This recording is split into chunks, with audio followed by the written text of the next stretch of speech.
What's up gamers, DreamcastGuy here, and it is Top 10 Thursday. Everybody is extremely mad at Konami lately. They've just made so many bad choices, but today we're counting down the worst things that they've done, with the top 5 reasons Konami fucking sucks. Number 5. They cancel their best series. Konami has created a lot of some of the most legendary series of all time, but as soon as they sell one bad entry, they just cancel it. They cancel entire franchises all the time. I decided to make a little list. This list is comprised of everything Konami made at least 3 games of and then abandoned.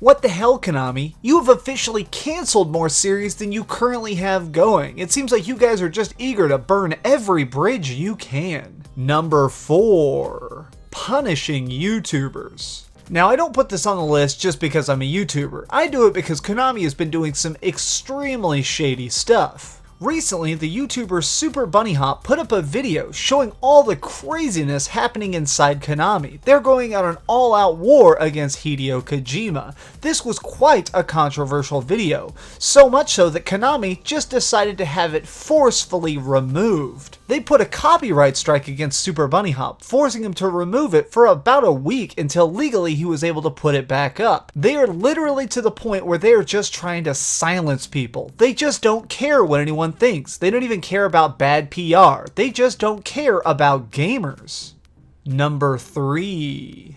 Greed over gaming. Last year we had the release of what some people would call a game and some people would call an overpriced demo. This was Metal Gear Solid 5 Ground Zeroes. It cost $40 at launch, and it was basically just the first mission of Metal Gear Solid 5 Phantom Pain. It was interesting, but something just felt missing with it, mostly the fact that it just seemed so carved out of a more complete game. Kojima came out and spoke about this. He actually said that one day the execs were just in his office and they said, "Hi, we know Metal Gear Solid 5 is going to sell great, but we want money now. We don't want money next year. We want you to cut out a little bit off the top so we can sell something and boost the investors' pocketbooks." This is what Konami does the worst. They're so desperate to get anything out that they end up ruining their own brands. Castlevania was great, but they just kept making bad one after bad one, rushing every single project they could just so they can get a little bit of extra money. I mean, that's pretty much killed the Castlevania franchise. They even bought Bomberman, tried to create a gritty reboot on the Xbox 360, and it was so awful, Bomberman's pretty much dead forever. The company now is going to be completely focusing themselves on mobile games, and mostly slot machines on mobile games, because all they care about is money. I'm not saying caring about money is bad, I'm saying you should probably give at least a little bit of fuck about gamers if you're making games. Number 2. They treat developers horribly.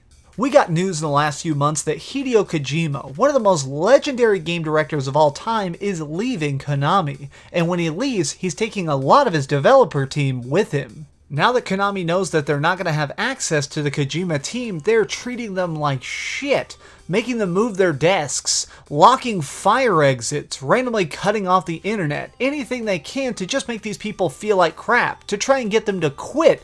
This is the kind of stuff Konami does. If you're not constantly creating millions of dollars for them, you are seen as a wasted asset. I've talked a lot about Silent Hill on this channel. It's probably one of my favorite game series of all time, but even that was actually made by guys in trouble with Konami. Every time people were getting in trouble at the company, they put them in a tiny building out back. And here, this team was actually made into Team Silent, the people who made the original Silent Hill. They even forced the developer of Castlevania to quit. They kept putting him on small side projects and not letting him work on what he truly made great, the Castlevania series. So finally he had to leave and go to Kickstarter to make any sort of good game. They just don't understand that if you properly support artists, what they create will truly flourish. Honorable mention. Alright, everybody's hating on Konami a lot right now, even me, but let's talk about what Konami really amazing, something Konami did that nobody else could. They made talented groups well. Now that's actually a fine art, to be able to get different groups from all over the place and lump them together to create truly amazing games. So many of these projects, Zone of the Enders, Silent Hill, so much of this stuff happened because they knew that they could get a bunch of people from different projects, put them together, and true magic would happen. Konami, I wish you'd do that again, but unfortunately now the only thing you're going to be grouping together is saunas with water bottles at your health clubs. Number 1. The Death of Silent Hill. This was once one of the most legendary series in all of horror. Every single game had a different psychological twist. All of them had totally original monsters. Each one has a storyline that will truly give you nightmares. Well, the early ones anyways. Silent Hill 1 through 3 were really masterfully built.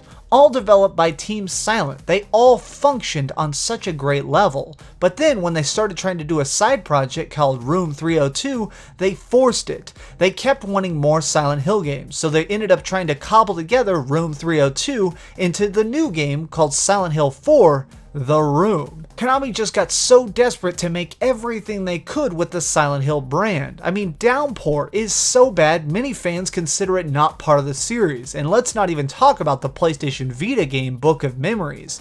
They're terrible. They're horrible. They completely destroy the root amazingness of this series. And of course, the granddaddy of them all, they canceled Silent Hills. But they didn't just cancel it, they removed PT Demo off the PlayStation 4 marketplace. They're pretty much pretending that Silent Hills is completely dead. Silent Hill is completely dead, even at its very core, even if they sold the brand. Are we really ever going to get another great, foggy mystery in the town we all love and fear so much? Thanks so much for watching, guys. This has been DreamcastGuy. If you enjoyed this video, give it a thumbs up. But really, I want to take a second here to actually thank you. You specifically. You watching my video all the way to the end. I owe you guys so much. Recently we broke 7,000 subscribers, and this has really been changing my life. I've always loved games more than anything, and really this is just growing bigger and bigger. It means so much to me, really. Seeing the likes, seeing the comments, seeing subscribers grow, it really touches me in a way nothing else in life ever has. Thank you. I owe you everything. Thank you. But enough of the cheese. I just want to end with my normal catchphrase.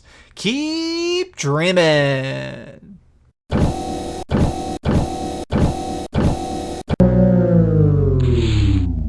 Thanks so much for watching. If you liked this video, maybe check out my last video. Please subscribe, and if you want, share this somewhere with your friends.